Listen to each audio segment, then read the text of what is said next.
कई चीजें ऐसी हैं जिसके बारे में हम बहुत ज्यादा हेजिटेट करते हैं या फिर हमें पूरी जानकारी नहीं होती और इस वजह से हमारी कंफ्यूजन कभी सॉल्व ही नहीं होती है।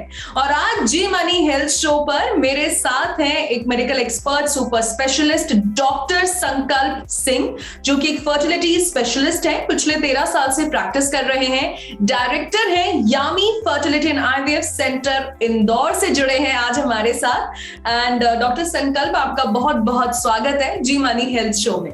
Thank you very much. And doctor, जैसे मैंने शो के शुरुआत में बोला कि अगर मैं बात करूं स्पेशली आईवीएफ एंड फर्टिलिटी की, इंडिया में लोगों को ज्यादा जानकारी नहीं है।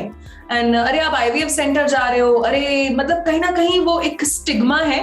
तो आज हम आपसे आईवीएफ और आईयूआई के बारे में ही चर्चा करेंगे।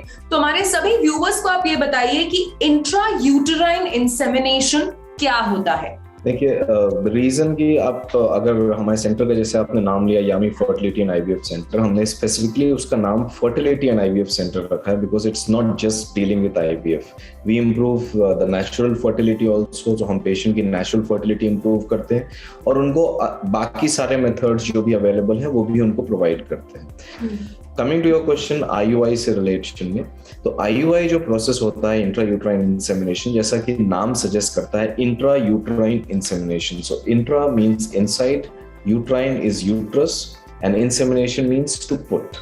So in IUI procedure what we do is कि जो husband का semen sample होता है उसको हम clean करके purify करके we put the sperms inside the uterus. तो उनको uterus के अंदर sperms को डाला जाता है। उससे क्या होता है, जो sperm का traveling distance रहता है to meet the egg से मिलने के लिए वो कम हो जाता है और उससे प्रेगनेंसी के चांसेस बढ़ सकते हैं। So this is a non IVF treatment. ये आईवीएफ नहीं होता, it is just a simple treatment जिसमें कि हम स्पर्म सैंपल को यूट्रस के अंदर डालते हैं। अच्छा, and sir on an average जब आपके पास पेशेंट्स आते हैं आपके क्लिनिक में, कितने परसेंट लोग आईवीएफ के लिए ऑप्ट करते हैं और कितने परसेंट लोग आईयूआई के लिए ऑप्ट करते हैं? वो डिपेंड करता है बहुत सारी चीज़ों पे। जैसे आईवीएफ के लिए ज़्यादातर पेशेंट्स अगर जिनके लिए आईवीएफ फेवरेबल रहता है वो होते हैं जिनमें स्पर्म काउंट बहुत कम होता है, फिर ऐसी लेडीज़ जिनकी एज ज़्यादा होती है और उनके एग्स कम हो जाते हैं, या जिन्होंने ऑलरेडी पहले काफ़ी सालों से बहुत अलग अलग टाइप के ट्रीटमेंट कराए हैं बट नथिंग हैज़ सक्सीडेड। तो इन सारे सिचुएशंस में आईयूआई के सक्सेसफुल होने का चांस कम रहता है। इसके साथ साथ अगर ट्यूब में ब्लॉकेज रहता है, क्योंकि आईयूआई में क्या होता है कि जो नॉर्मली एम्ब्रियो बनता है वो ट्यूब के अंदर बनता है, फैलोपियन ट्यूब, जो कि यूट्रस से कनेक्टेड रहती है। तो एग रिलीज होकर ट्यूब के अंदर जाता है, स्पर्म आईयूआई के बाद नीचे से गोज अप और वो एग से मिलता है ट्यूब में and then the embryo forms. अगर ट्यूब ब्लॉक है फिर एम्ब्रियो नहीं बन सकता और उन पेशेंट्स में भी आईवीएफ की जरूरत पड़ती है। तो अगर आप एक रफ एस्टिमेट पूछेंगे तो अगर 100 पेशेंट्स आ रहे हैं फर्टिलिटी क्लिनिक में तो उनमें से अराउंड 40 पेशेंट्स को आईवीएफ की जरूरत पड़ती है, अराउंड 30 पेशेंट्स आईयूआई से हो जाते हैं और जो बाकी 30 रहते हैं वो या तो सिर्फ मेडिसिन से या उनको कुछ सर्जिकल ट्रीटमेंट की जरूरत पड़ती है जैसे laparoscopy.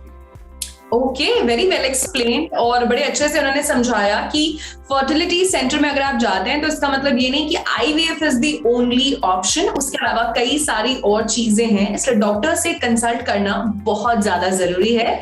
Also sir, all those women who want to embrace womanhood और वो आती हैं किसी फर्टिलिटी क्लिनिक में, तो अगेन एक पहला सवाल जो पूछती है महिला वो ये कि क्या आईयूआई और आईवीएफ के द्वारा अगर बेबी है तो वो हेल्दी है या कुछ कॉम्प्लिकेशंस देखे जा सकते हैं? देखिए, उसमें दो चीज हैं। एक तो ऐसे कुछ इश्यूज जो बेबी में आ सकते हैं और ऐसे कुछ इश्यूज जो मदर में आ सकते हैं। तो इस चीज के ऊपर पिछले कई दशकों से शोध चल रहे हैं अलग अलग कंट्रीज में, और जो पाया गया है वो ये कि आईयूआई या फिर आईवीएफ जो ट्रीटमेंट है, सिर्फ वो आईयूआई करने से या आईवीएफ करने से उसके थ्रू जन्मे बच्चे में दिक्कत की प्रॉब्लम सेम रहती है अगर उस कपल को नेचुरल कंसेप्शन हुआ। अच्छा, तो क्या होता है कि अगर मान लीजिए 100 मरीज हैं जनरल पॉपुलेशन की बात कर रहे हैं, और अगर 100 महिलाएं प्रेग्नेंट होती हैं तो उनमें से 3 महिलाओं में जो बच्चे होते हैं उनमें कुछ ना कुछ बीमारी निकलती है, कुछ दिक्कतें निकलती हैं जिनको हम कंजेनाइटल एनोमलीज बोलते हैं। आईयूआई और आईवीएफ के केसेस में क्या होता है कि 100 में से 3 की जगह 4 बच्चों में ये प्रॉब्लम्स निकल सकती हैं, पर ये प्रोसीजर की वजह से नहीं होती, ये आईयूआई या आईवीएफ करने की वजह से नहीं होती हैं। इसका कारण होता है इनफर्टिलिटी, जिस वजह से उनको प्रेगनेंसी नहीं हो रही थी। ओके। तो वो दिक्कत उनको करती है कि उस वजह से बच्चों में प्रॉब्लम्स हो जाती हैं। इसमें से रिलेशन हो सकता है कि भाई मदर की एज ज्यादा है, उस वजह से प्रॉब्लम्स हो रही हैं, स्पर्म काउंट बहुत कम है जिसकी वजह से ट्रीटमेंट करना पड़ा, उस वजह से प्रॉब्लम हो सकती है। तो ट्रीटमेंट की वजह से प्रॉब्लम्स नहीं बढ़ती, वो बढ़ती हैं तो सिर्फ उस वजह से कि जिस कारणवश हमको वो इलाज कराना पड़ा। ओके, एंड बड़े अच्छे से आपने समझाया। And sir, what are the risk factors associated with IUI? जब आपके पास पेशेंट आती हैं तो आप उन्हें क्या डूज एंड डोंट्स रेकमेंड करते हैं और ओवरऑल कैसा लाइफस्टाइल अपनाने को बोलते हैं? देखिए, आईयूआई के लिए, जब भी आईयूआई नहीं, ये कोई भी फर्टिलिटी ट्रीटमेंट के लिए अगर कोई कपल आता है तो उसमें सबसे जरूरी रहता है कि उनको अपने स्ट्रेस को कंट्रोल में रखना है। क्योंकि फाइनली ले दे के पेशेंट्स का यही हो जाता है कि भाई मेरे परिवार में मेरे फ्रेंड्स नेचुरली कंसीव हो रहे हैं, शादी के 1-2 महीने के अंदर अंदर कंसीव हो रहे हैं, मैंने इतने डॉक्टरों के चक्कर लगा लिए, लैप्रोस्कोपी करा लिया, सब इतना ट्रीटमेंट कराया, still I am not able to get pregnant. तो वो मेंटल स्ट्रेस बहुत ले आता है। तो जो एक चीज अगर मेरे से पूछी जाए कि भाई एक सबसे जरूरी चीज क्या है किसी भी फर्टिलिटी ट्रीटमेंट में सक्सेस के लिए, दैट इज स्ट्रेस रिडक्शन। तो इसलिए इसमें काउंसलिंग का बहुत रोल आ जाता है। तो इसलिए हम लोग पेशेंट्स को इस मामले में बहुत काउंसलिंग देते हैं। वी टेल देम कि किस तरह से वो अपने स्ट्रेस को कम कर सके। उसके अलावा जो हेल्दी लाइफस्टाइल है, मतलब आजकल जो भी हम खान पान कर रहे हैं, चाहे वो वेजिटेबल्स हों चाहे फ्रूट्स हों, सब में केमिकल्स मिले रहते हैं, तो अपन अच्छे से धो के खाएं पिए। So these are the very simple things जो हम कर सकते हैं ताकि प्रेगनेंसी का चांस बढ़े आईयूआई से। जो आप रिस्क पूछ रही थी कि आईयूआई के रिस्क क्या होते हैं, तो क्या होता है कि कुछ लेडीज में आईयूआई जब हम करते हैं तो आईयूआई के लिए एग निकलना चाहिए ओवरी से, तो उसको बोलते हैं एग की ग्रोथ होनी चाहिए और एग ओवरी से निकलना चाहिए। तो कई लेडीज में क्या होता है कि अपने आप एग नहीं बढ़ता, उनको टैबलेट्स की जरूरत पड़ती है, किसी को इंजेक्शन की पड़ती है। तो जिन महिलाओं को इंजेक्शन की जरूरत पड़ती है उनमें एक से ज्यादा एग, कभी कभी 2, 3, 4, 5, 6 एग्स तक निकलने की संभावना रहती है, उससे भी ज्यादा। तो उसमें क्या होता है कि एक तो इशू ये आता है कि उनकी ओवरीज बहुत साइज में बढ़ सकती हैं, पानी जमा हो सकता है पेट में, जिसको बोलते हैं ओवेरियन हाइपरस्टिमुलेशन। दूसरा होता है कि एक से ज्यादा एग रिलीज होता है तो ट्विंस या ट्रिपलेट्स, या मतलब एक से ज्यादा बच्चों की संभावना भी बढ़ जाती है। तो ये मेरे हिसाब से सबसे मेन रिस्क रहता है। तो हम लोग जब भी स्टिमुलेट करते हैं पेशेंट को, मतलब इंजेक्ट मेडिसिन देते हैं कि उनके एग बढ़ने के लिए, तो हम लोग उनको मॉनिटर अच्छे से करते हैं टू एंश्योर कि उनको एज सच कोई रिस्क नहीं है हाइपर स्टिमुलेशन का या इस टाइप की चीजों का, ताकि क्योंकि वो आई है एक सिंपल से चीज के लिए, बिकॉज वो चाहते हैं कि वो प्रेग्नेंट हो जाए, राइट। और उसके ट्रीटमेंट के लिए हम उनको उनकी लाइफ को रिस्क पे डाल दें, दैट इज नॉट जस्टिफाइड। तो it has to be done safely, that's it. And sir, जैसे आईवीएफ के लिए कुछ साइकिल्स होती हैं, तो क्या आईयूआई प्रोसीजर में भी कुछ साइकिल्स होती हैं? आईयूआई में देखिए क्या होता है कि एक आईयूआई का सक्सेस इज बिटवीन 10 to 12%।